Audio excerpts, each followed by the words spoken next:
The classical era. In just a few moments, we'll turn our attention to how two classical virtues, simplicity and restraint, are manifested in the music of that time. But first, let's take a look at the names for that era as well as its dates. The so-called classical era in music is reckoned as running from around 1750 to around the year 1830. Both of these dates have some musical significance. 1750 is the year in which J.S. Bach died. 1830 is just after the time of Beethoven's death. The very name of this period requires some explanation because the word classical, as we have used it in this course, has been used to refer to ancient Greek and Roman cultural phenomena. In fact, this is the proper use of that word. Indeed, the period running from around 1750 to around 1830 is very often called the neoclassical era. So you must wonder why there are two different names for the same general period of history. The reason for this apparent contradiction is quite simple. Neoclassical is used for art, literature, architecture, government, and all cultural phenomena except music from 1750 through circa 1830. So classical is used for music alone from circa 1750 through circa 1830. Please remember these two names, classical and neoclassical, and remember to what each of them refers. The late 18th century and the early 19th century saw the revival of classical culture, especially in the arts, in architecture, and in government. In fact, our very own government was formed during this time, and it was modeled on the ancient Roman Republic. In addition, our national symbols, such as the eagle and so on, and those symbols seen on our currency were borrowed from the ancient Roman Republic as well. This is the time in history that saw the excavations at Pompeii and Herculaneum, and it was very easy for practitioners of the decorative arts and the fine arts to imitate what was found in these archaeological excavations. Musicians, however, were not quite so fortunate because, in terms of actual classical music, music from ancient Greece and Rome, there were very few written examples, and very few of them actually were known. In fact, if musicians of the 18th century had detailed knowledge of the music of the ancients and actual surviving pieces from that time, they probably would not have been very much interested in them. The simple monophonic music of the classical era would not have inspired the kind of direct imitation that you see in sculpture, painting, and architecture. Because of this, musicians took their inspiration not from actual pieces of classical music, but from classical ideals. And they used these ideals to guide their efforts in recreating the glories and the splendors of that era. Musicians of the 18th century were guided by three classical virtues. And if you were to take a good look at ancient Greek and Roman culture, you would see that these are the three things that they valued the most. Simplicity is perhaps the most cherished of these three virtues. Also, the ancients always recommended restraint or moderation in all things. And finally, they valued order, both in the world and in society, as well as in their own lives.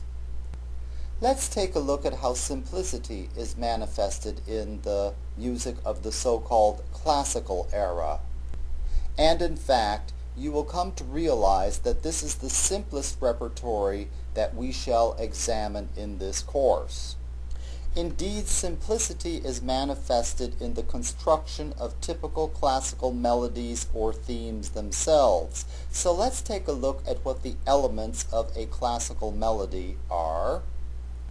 And let's see how composers of the time actually created their melodies, or themes. The shortest element of a melody is called a motive, and a motive usually consists of 2 to 5 notes, and it can be either or both a melodic or a rhythmic idea. I know this sounds like an awful lot to take in, but I promise you it's very easy to understand once you're confronted with an actual classical melody or a theme. Basically, we're looking at the building block of a classical melody. The motive is that building block. It's the shortest element, and it consists of 2 to 5 notes, and the idea can be either or both a melodic or a rhythmic idea. The phrase, the next longer element of a classical melody or theme, consists of motives.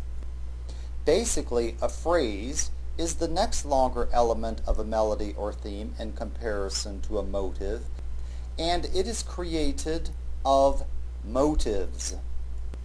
That is, motives are added together to create phrases.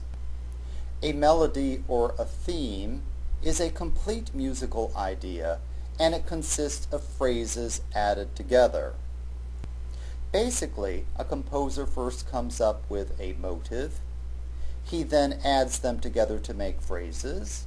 He then adds those phrases together to create a melody. And I promise you, you will see this in the very first classical melody or theme that we examine in this unit. Now let's see how restraint or moderation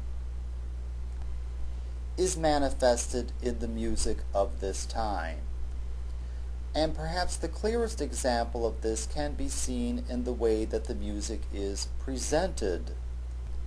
In fact, one of the hallmarks of the classical music style is its primary principle of presentation, that is, repetition. Almost everything that you hear in a piece of classical instrumental music is repeated for you or is a repetition of something that has come earlier on in the piece. It seems as though everything is susceptible of repetition, and you will hear individual notes repeated, motives are repeated to create phrases, and phrases are repeated to create the melodies or the themes of classical music. Basically, this means that there are a small group of ideas in typical compositions of this time. And the principle of repetition is something that you can all see in classical architecture. Think of a classical style building.